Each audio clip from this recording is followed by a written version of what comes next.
प्रभु की स्तुति। आप इस चैनल को रोजाना सुनकर 1 साल में बाइबल पढ़ सकते हैं। Please subscribe and support. आज के बाइबल अध्याय यशायाह अध्याय 43। यशायाह अध्याय 43। हे याकूब, तेरा सृजनहार यहोवा है, और हे इस्राएल, तेरा रचने वाला अब यूं कहता है कि तू मत डर, क्योंकि मैंने तुझको छुड़ा लिया है। मैंने तुझको नाम लेकर बुलाया है, तू तो मेरा ही है। जब तू जल में होकर जाए, तब मैं तेरे संग संग रहूंगा, और जब तू नदियों में से होकर चले, तब तू उनमें न डूबेगा। जब तू आग पर चलेगा, तब तुझे आँच न लगेगी, और लौ तुझे न जलाएगी, क्योंकि मैं यहोवा तेरा परमेश्वर हूँ। मैं इस्राएल का पवित्र, तेरा उद्धार करता हूँ। मैंने तेरी छुड़ौती में मिस्र को और कूश और सबा को तेरी संति दिया।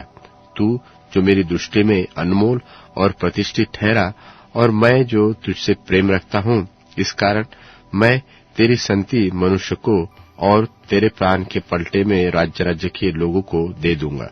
तू मत डर, क्योंकि मैं तेरे साथ हूँ। मैं तेरे वंश को पूर्व से ले आऊंगा और पश्चिम से भी इकट्ठा करूंगा। मैं उत्तर से कहूंगा कि दे दे, और दक्षिण से कि रोक मत कर। मेरे पुत्रों को दूर से और मेरी पुत्रियों को पृथ्वी की छोर छोर से ले आ। हर एक को जो मेरा कहलाता है, जिसको मैंने अपनी महिमा के लिए सृजा, जिसको मैंने रचा और बनाया है।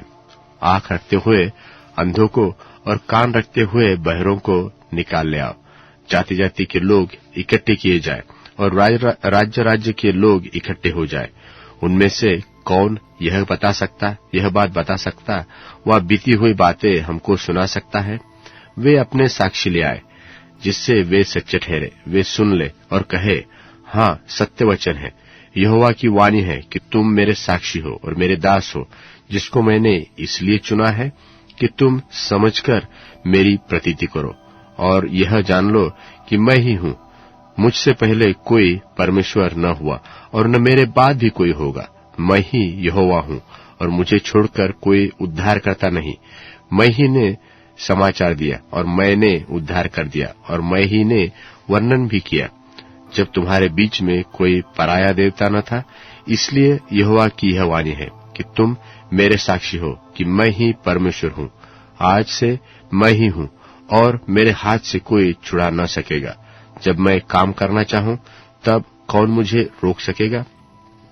फिर यहोवा, जो तुम्हारा छुड़ाने वाला और इस्राएल का पवित्र है, यो कहता है कि तुम्हारे निमित्त मैंने बाबुल को भेजा है, और उसके सब रहने वालों को भगोड़ों की दशा में, और कश्तियों को भी उन्हीं जहाजों पर चढ़ाकर, जिनके विषय में बड़ा बोल बोलते हैं, ले आऊंगा। मैं यहोवा तुम्हारा पवित्र, इस्राएल का सृजनहार तुम्हारा राजा हूँ। यहोवा तो समुद्र में मार्ग और प्रचंड धारा में पथ बनाता है, और रथों और घोड़ों को और शूरवीरों समेत सेना को निकाल लाता है। और वे तो एक संग वही रह गए और फिर नहीं उठ सकते। वे बुझ गए, वे सन की बत्ती की नाई बुझ गए हैं। वह यो कहता है कि अब बीती हुई घटना को स्मरण मत करो, और प्राचीन काल की घटनाओं पर मन मत लगाओ। देखो, मैं एक नई बात करूंगा, वह अभी प्रकट होगी, और क्या तुम उससे अनजान रहोगे? हाँ, मैं जंगल में एक मार्ग बनाऊंगा, और निर्जल देश में नदियां बहाऊंगा। गीदड़ और शुतुरमुर्ग और आदि जंगली जंतु मेरी महिमा करेंगे, क्योंकि मैं अपनी चुनी हुई प्रजा के पीने के लिए जंगल में जल और निर्जल देश में नदियां बहाऊंगा। इस प्रजा को मैंने अपने लिए बनाया है, ताकि वे मेरा गुणानुवादन करे। तो भी हे याकूब, तूने मुझसे प्रार्थना नहीं की, वरन हे इस्राएल, तू मुझसे उकता गया। तू मेरे लिए होमबलि करने को मेमने नहीं लाया, और न मेल बलि चढ़ाकर मेरी महिमा की है। देख, मैंने अन्नबलि चढ़ाने की कठिन सेवा तुझसे नहीं कराई, और न तुझसे धूप तिलाकर मुझे थका दिया है। तू मेरे लिए सुगंधित नरकट रुपये में मोल नहीं लाया, और न मेल बलियों की चर्बी से मुझे तृप्त किया, परंतु तूने अपने पापों के कारण मुझसे कठिन सेवा कराई और अपने अधर्म के कामों से मुझे थका दिया है। मैं वही हूँ जो अपने नाम के निमित्त तेरे अपराधों को मिटा देता हूँ और तेरे पापों को स्मरण न करूंगा। मुझे स्मरण करो, हम आपस में न्याय चुकाए। तू ही अपनी दशा का वर्णन कर, जिससे तू निर्दोष ठहरे। तेरा मूल पुरुष पापी हुआ और जो मेरे और तुम्हारे बिछवाए हुए वे मुझसे बलवा करते चले आए हैं। इस कारण मैंने पवित्र स्थान के हाकिमों को अपवित्र ठहराया और याकूब को सत्यानाश और इस्राएल को निंदित होने दिया है। यशायाह भविष्यवक्ता की पुस्तक अध्याय 44। यशायाह अध्याय 44। परंतु अब हे मेरे दास याकूब, हे मेरे चुने हुए इस्राएल, सुन ले। तेरा कर्ता यहोवा जो तुझे गर्भ ही में से बनाता आया है और तेरी सहायता करेगा, यो कहता है कि हे मेरे दास याकूब, हे मेरे चुने हुए यशूरून, मत डर, क्योंकि मैं प्यासी भूमि पर जल और सूखी भूमि पर धाराएं बहाऊंगा। मैं तेरे वंश पर अपनी आत्मा और तेरी संतान पर अपनी आशीष उंडेलूंगा। वे उस मजनू की नाई बढ़ेंगे जो धाराओं के पास घास के बीच में होते हैं। कोई तो कहेगा कि मैं यहोवा का हूं, और कोई अपना नाम याकूब रखेगा, और कोई अपने हाथ पर लिखेगा कि मैं यहोवा का हूं, और अपनी पदवी इस्राएल बताएगा। यहोवा जो इस्राएल का राजा है, अर्थात सेनाओं का यहोवा जो उसका छुड़ाने वाला है, वह यो कहता है कि मैं सबसे पहला हूं और अंत तक मैं ही रहूंगा, और मुझे छोड़ कोई परमेश्वर है ही नहीं। और जब से मैंने प्राचीन काल के मनुष्यों को ठहराया, तब से कौन हुआ जो मेरी नाई उसको प्रचार करे, व बताए, व मेरे लिए रचे, अथवा होनहार बातें जो घटा चाहती है उन्हें प्रकट करे। तुम मत थरथराओ और भयमान न हो। क्या मैंने ये बातें प्राचीन काल ही से तुम्हें सुनाकर बताता नहीं आया कि तुम मेरे साक्षी हो? क्या मुझे छोड़ और कोई परमेश्वर है? नहीं, मुझे छोड़ कोई चट्टान नहीं है। मैं तो किसी को नहीं जानता। जो मूरत खोदकर बनाते हैं, वे सब के सब व्यर्थ है, और उनकी चाही हुए वस्तुओं से कुछ लाभ न होगा। और उनके जो साक्षी है, वे आप न तो कुछ देखते और न कुछ जानते हैं, इसलिए उनको लज्जित होना पड़ेगा।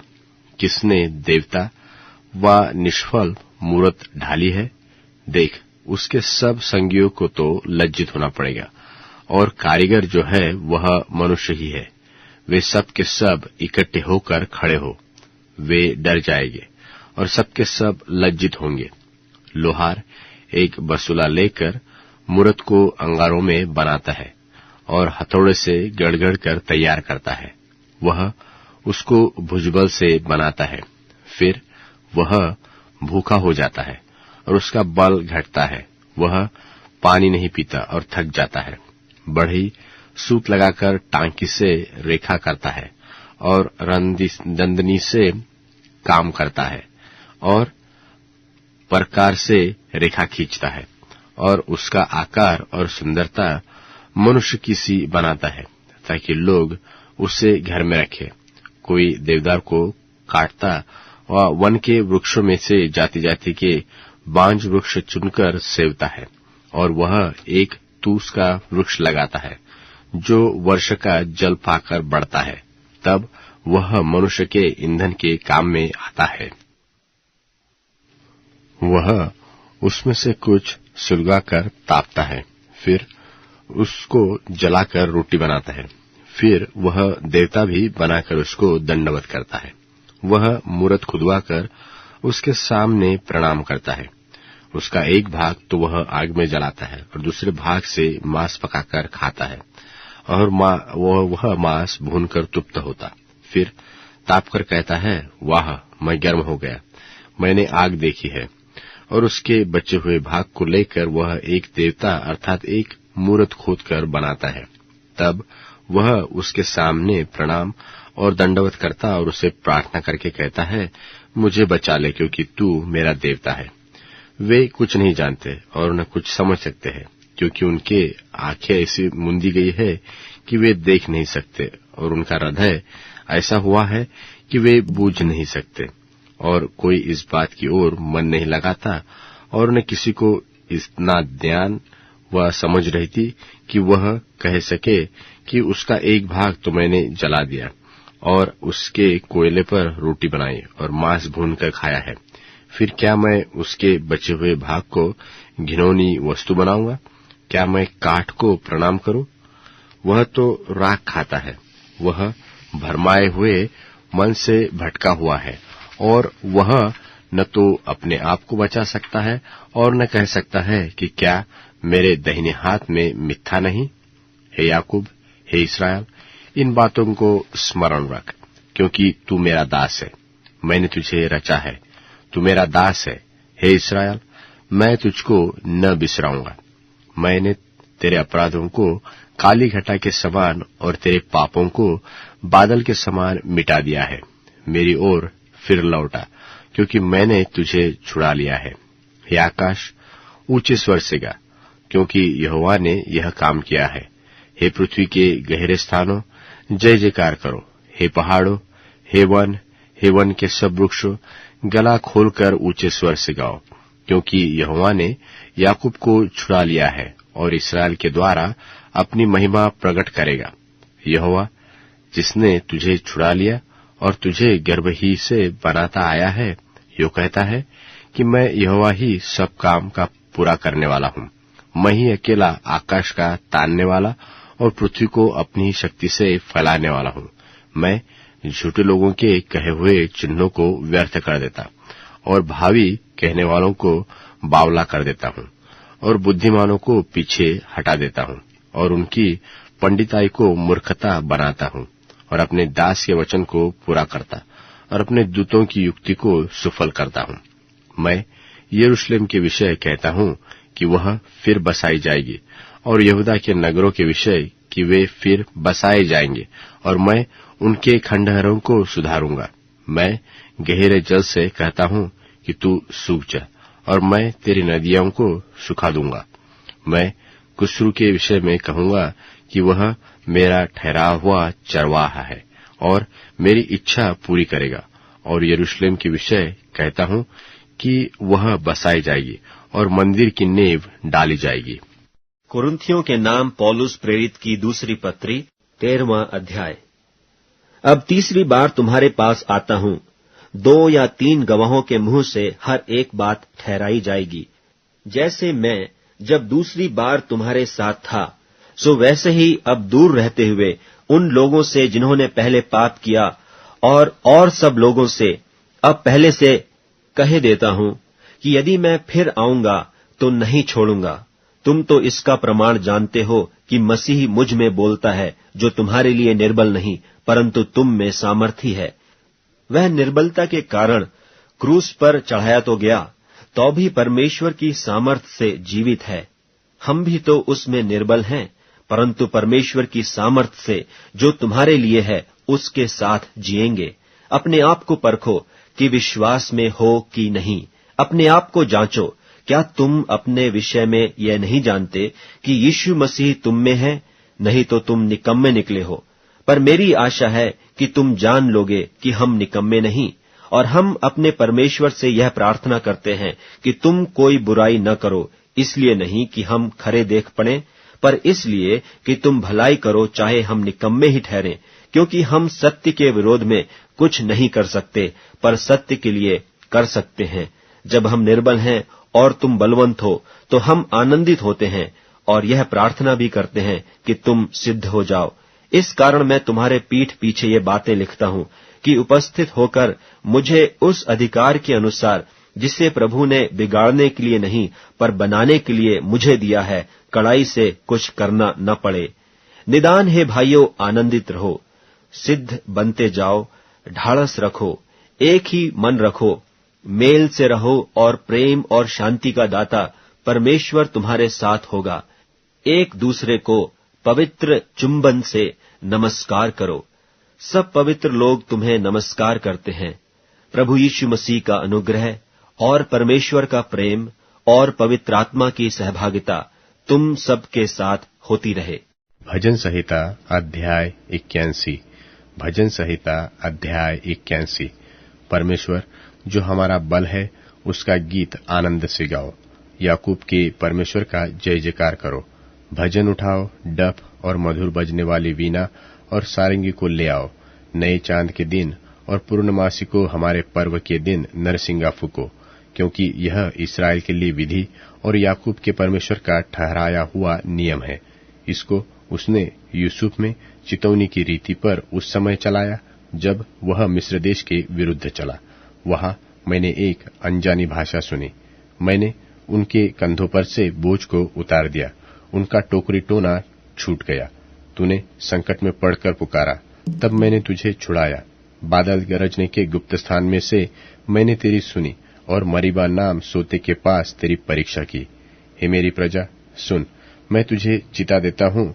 हे इस्राएल, भला हो कि तू मेरी सुने। तेरे बीच में पराया परमेश्वर न हो और न तू किसी पराये देवता को दंडवत करना। तेरा परमेश्वर यहोवा मैं हूँ, जो तुझे मिस्र देश से निकाल लाया है। तू अपना मुंह पसार, मैं तुझे भर दूंगा। परंतु मेरी प्रजा ने मेरी न सुनी, इस्राएल ने मुझको न चाहा, इसलिए मैंने उसको उसके मन के हठ पर छोड़ दिया कि वह अपनी ही युक्तियों के अनुसार चले। यदि मेरी प्रजा मेरी सुने, यदि इस्राएल मेरे मार्गों पर चले, तो मैं क्षण भर में उनके शत्रुओं को दबाऊंगा और अपना हाथ उनके द्रोहियों के विरुद्ध चलाऊंगा। यहोवा के बैरी तो उसके वश में हो जाते हैं और वे सदाकाल बने रहते हैं, और वह उनको उत्तम से उत्तम गेहूं खिलाता, और मैं चट्टान के मधु से उनको तृप्त करूं। अब Amazon music, tune in, Spotify और YouTube म्यूजिक में उपलब्ध है। Please follow it.